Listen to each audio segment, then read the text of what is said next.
فبأي آلاء ربكما تكذبان. Kemudian perintah yang ketiga wal jihad, berjihad. Jihad itu ini cakupannya luas ya di dalam agama, karena jihad itu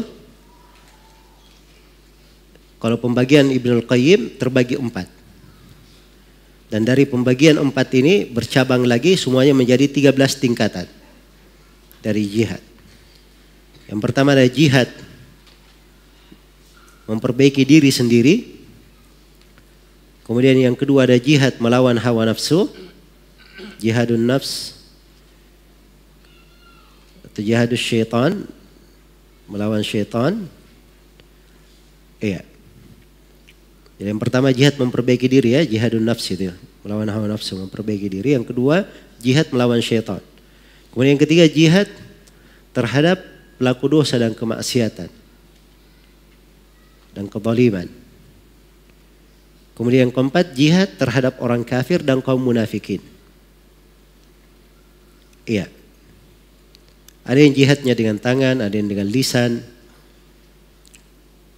Jadi ini tingkatan-tingkatan jihad, bukan satu tingkatan saya. Bukan satu tingkatan saya.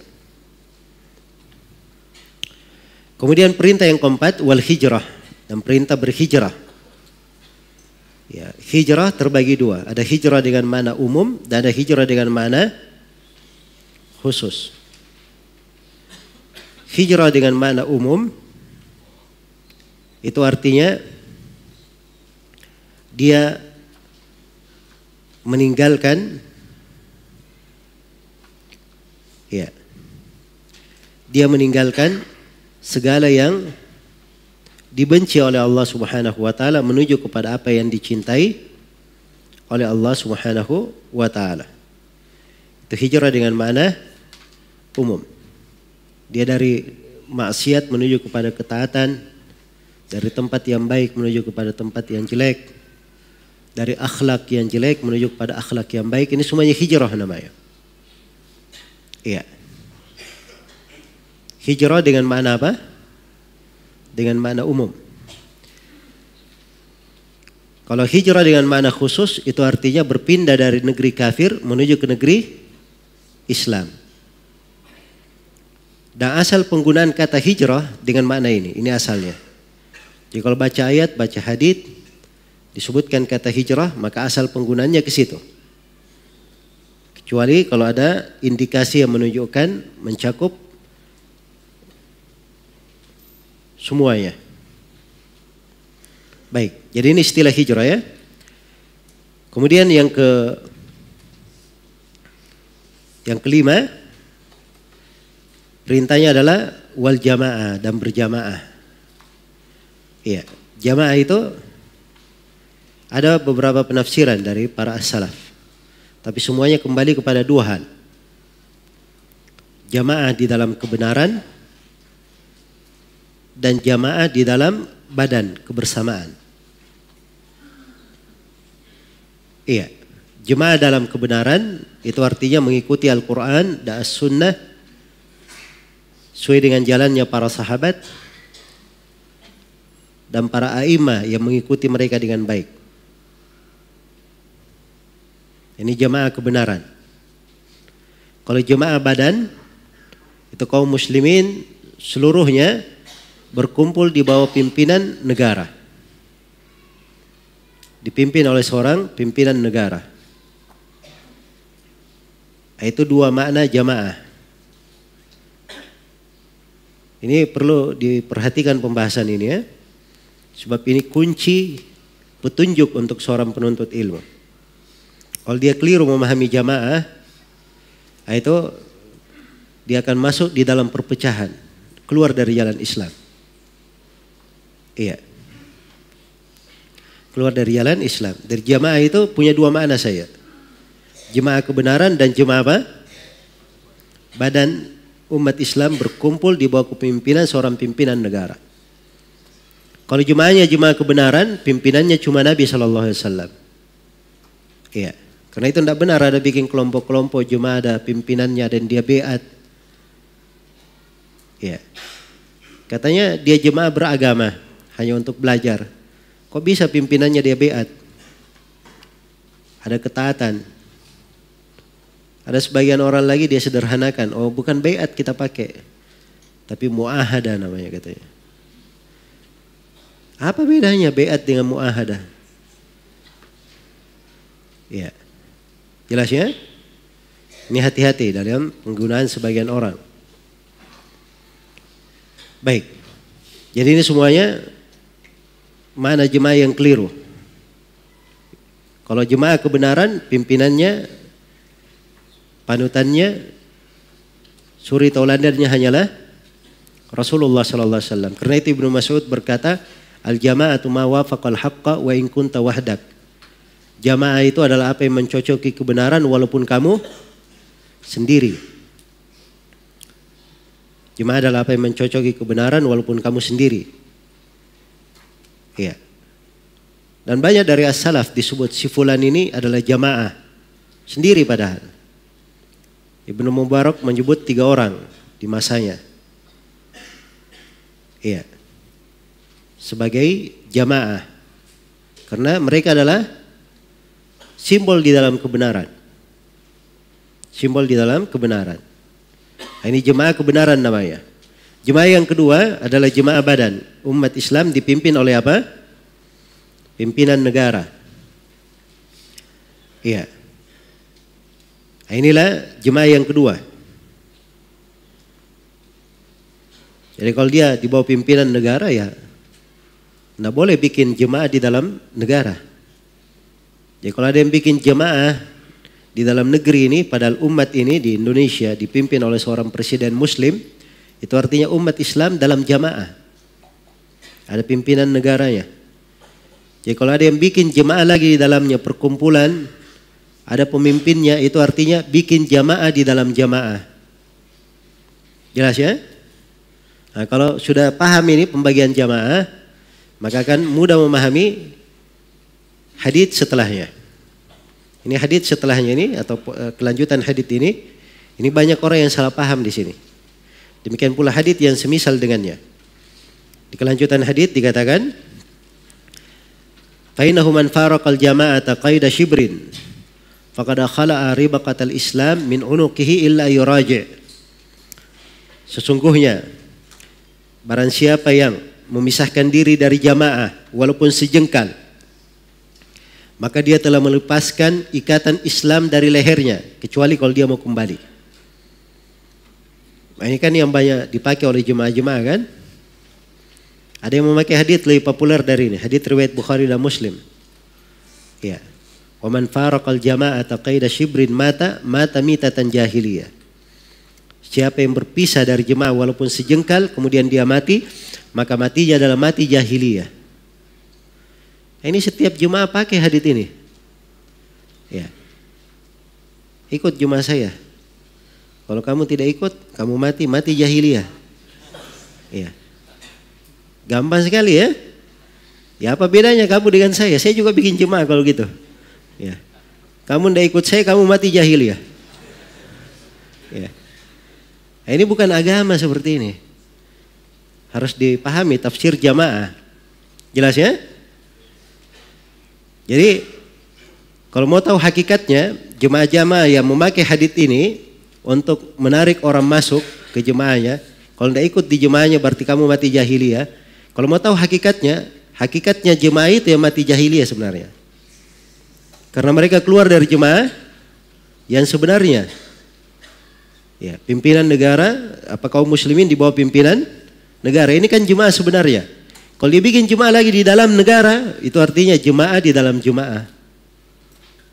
Nah, itulah yang batil. Karena itu adanya kelompok-kelompok, ya, jemaah-jemaah dengan berbagai bentuk, ya, mau disebut dengan yayasan, di ormas, jemaah, kelompok, yang penting dia memiliki sifat seperti ini, maka ini semuanya keluar dari apa? Keluar dari penamaan Islam. Hati-hati. Sini perhatikan bahayanya. Siapa yang keluar dari jemaah walaupun sejengkal, kemudian dia mati, maka dia telah melepas ikatan Islam dari lehernya. Kecuali kalau dia kembali. Kecuali kalau dia kembali. Iya. Jadi ini yang repot ya, terkait dengan masalah jemaah di sini. Nah, saya beri satu tambahan lagi. Sebab ini fikih detail untuk mengenal jalan-jalan kesesatan. Kemarin waktu rame-rame Abu Bakar al-Baghdadi, pimpinan ISIS, mengumumkan khilafah. Kan dia umumkan khilafah kan? Ya. Maka jemaah-jemaah ini terbagi dua. Kebanyakannya menolak. Tidak mengakui khilafah Abu Bakar Baghdadi. Ada yang ikut juga. Jadi bergabung. Artinya bergabung bersama ISIS. Ya. Baik. Yang repot ini yang tidak bergabung ini. Kita anti ISIS. Tapi perbuatannya sama juga. Ya. Bikin jemaah sendiri. Kenapa dia tidak mau gabung? Artinya kalau dia gabung, artinya jemaah dia batal. Makanya dia anti ISIS karena itu. Menjaga eksistensi jemaah dia. Nah itu hati-hati ya. Bukan karena masalah keyakinan, ini orang di atas batil. Milisi Al-Quran dan Sunnah, bukan itu. Masalahnya karena kalau kita akui jemaah ini benar, berarti jemaah kita harus bubar. Ya. Nah itu harus tahu ya. Ini semuanya karena keliru di dalam memahami apa? Memahami jamaah. Ya. Jadi asalnya memang orang ini Abu Bakar Baghdadi dan semisal dengannya orang-orang jahil, tidak mengerti agama. Iya. Tidak mengerti agama. Ya. Mengaku dirinya khalifah, di mana pemerintahannya? Hah? Di mana wilayah kekuasaannya? Pemerintah itu namanya pemerintah, dia memiliki wilayah kekuasaan. Terus yang kedua, dia sudah diakui oleh manusia, disepakati. Iya. Dia siapa yang mengakuinya? Jelas ya? Jadi ini semuanya orang tidak paham apa makna jamaah. Karena itu Imam Ahmad ketika ditanya apa itu jamaah, siapa yang merupakan pimpinan negara? Kata Imam Ahmad, kalau kamu masuk ke sebuah negeri, kamu tanya penduduk negeri ini, mana pimpinanmu? Semuanya menunjuk ke sana. Itu pimpinan negara namanya. Itu pimpinan negara. Jelas ya? Baik. Jadi ini prinsip-prinsip jelas di dalam Islam. Kemudian kata beliau, rahimahullah, wa man da'a bida'wal jahiliyah fa innahu min jutha jahannam. Dan barang siapa yang memanggil dengan seruan jahiliyah, maka dia ini dari jutha jahannam. Jutha itu bermakna batu-batuan dan selainnya yang dikumpulkan. Iya.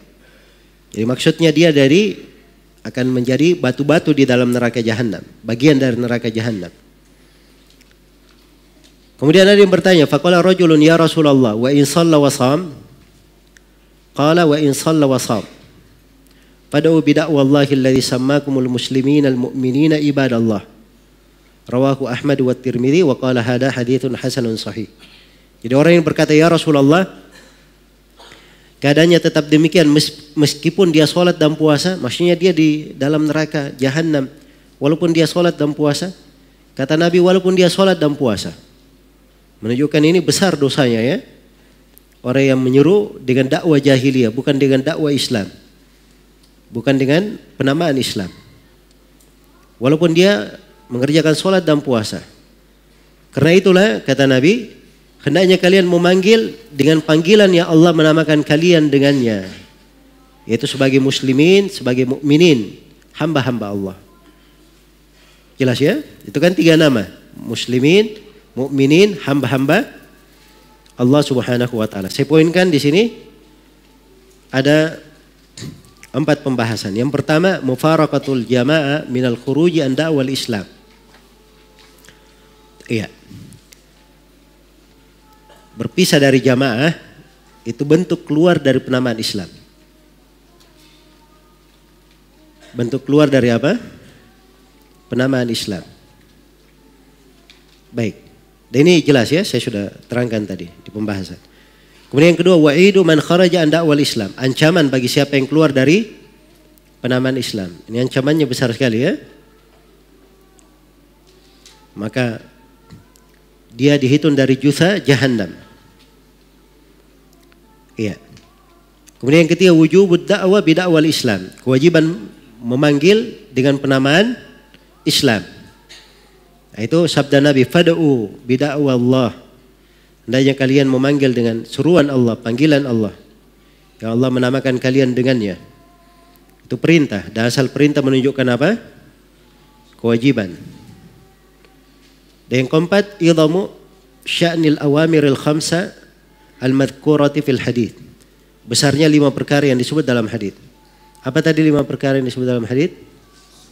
Mendengar, taat, jihad, hijrah dan jamaah. Khusus untuk jamaah dilengkapi. Ya, fa innahu man faraqal jama'ata qaida shibrin faqad khala'a ribaqatal islami min unuki. Ini khusus untuk jamaah, menunjukkan permasalahan jamaah ini berpisah dari jamaah perkara yang apa? Perkara yang besar.